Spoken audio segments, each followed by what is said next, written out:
Hey everyone, Sean Elliott here with the Grizzak Group over at Keller Williams and Allen. Happy August. It's August 20th. It's been a couple months since we've done a video market update. Everybody on the team was traveling in July, so we took a month off, but now school's back. We're back in the routine, and so wanted to give a quick market update using Chart Masters, which is a new program that we have that started a couple months ago.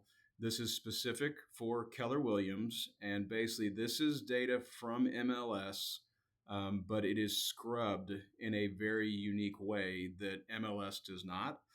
So it paints an incredibly clear picture of what's going on in the market. And when we get these things, it's like, 35 pages of charts and data, and it would be impossible for me to go over all of it in a very quick video. So I'm just going to pick this one that basically shows in Collin County. We'll focus on that. But if you live in Denton County, Dallas County, Fannin County, whatever, I can also send you that data. We can talk and go through that. But I'm going to stick to Collin County right now. And what we're looking at is in July of this year. These are the most recent numbers. This is July. What happened when you compare it to last month?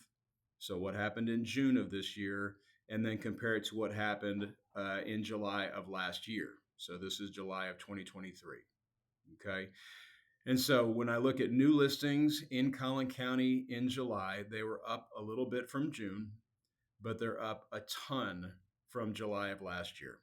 So this goes hand in hand with what we're seeing. We're seeing a ton of inventory, a lot more homes on the market, and that shows. So in July of this year, we had a whole lot more homes hit the market than we had in July of last year. Not just the new listings, the ones that just hit, but when you look at everything that's active, we've got about 4,200 homes on the market in Collin County in MLS. That's up about 7.5% from last month, and that's up almost 80% from last year. So that number says it all right there. We just have so many more homes on the market now than we did a year ago. The number of homes that are pending, meaning they're close to selling, those are down a little bit from last month and last year. So that ratio of how many active homes there are to how many are actually pending, again, down a little bit from last month, down even more from last year. When you look at how many have actually closed in the month of July, it is the exact same as it was in June. But it's up a little bit from last July. So that's good. Now, it would make sense that would happen because there are so many more homes on the market. Yes, you think you have a few more sales. So, you got to take that or keep that in mind. But the number of closed units was up a little bit. The months of supply. So how many homes are on the market? If nothing else hit the MLS today, how many months would we go before everything was sold? It's about 3 months, which is up a little bit from June, and it's up a ton from last July. So there are many more homes sitting on the market right now. The median sales price in Collin County in July of this year was $500,000. That's down a little bit from June of last year, and down a little bit, of June of this year from last month, and then down a little bit from July of last year. So down 4 to 5%. What are most sellers getting in terms of their asking price? The median sales price to their original listing price. So when a home hits the market and it asks a certain number, what percentage of that are sellers actually getting when it's all said and done? Most sellers in July were getting about 97% of their original asking price.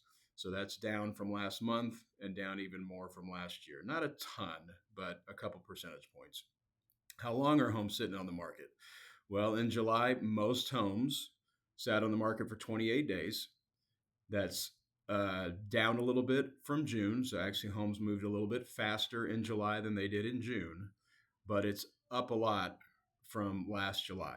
So last July, homes were selling faster. Now they're taking more time. How many actually got above their list price? So this home was, really aggressively priced. There were multiple people interested. How often did that happen? Well, in July of 2024, that was about 26% of the market. That is less than last month, and it's considerably less than last year. Next, we'll look at how many homes had to take a price reduction. How many homes sat on the market for long enough at their original list price that it wasn't working, and they said, man, this price isn't happening. We need to drop it. That was almost half of the market in July. That was 44%. That's a huge number. That is higher than last month, and it is considerably higher than this time last year.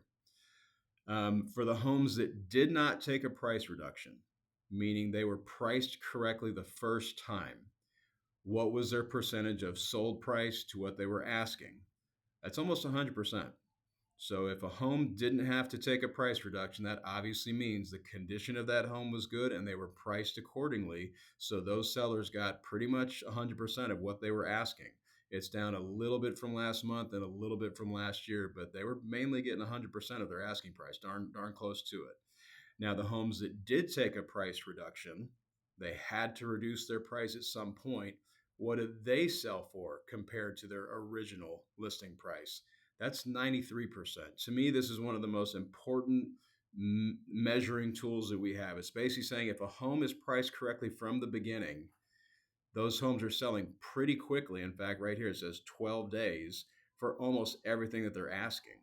If a home is not priced correctly from the very beginning, if they're choosing some number that just doesn't make sense, it is not in line with market expectations right now. If it is far behind the rest of the market, those homes are only getting about 93% of their asking price, and they're taking over 2 months. That to me is just a huge metric that sellers really need to be mindful of. So pricing is so important, and pricing correctly from the beginning is so important.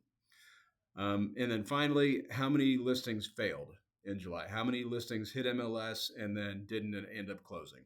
In July of this year, that was almost 30%. That is higher than last month, and it's definitely higher, almost 10% higher than last year. So there are more homes that are hitting the market that just aren't selling.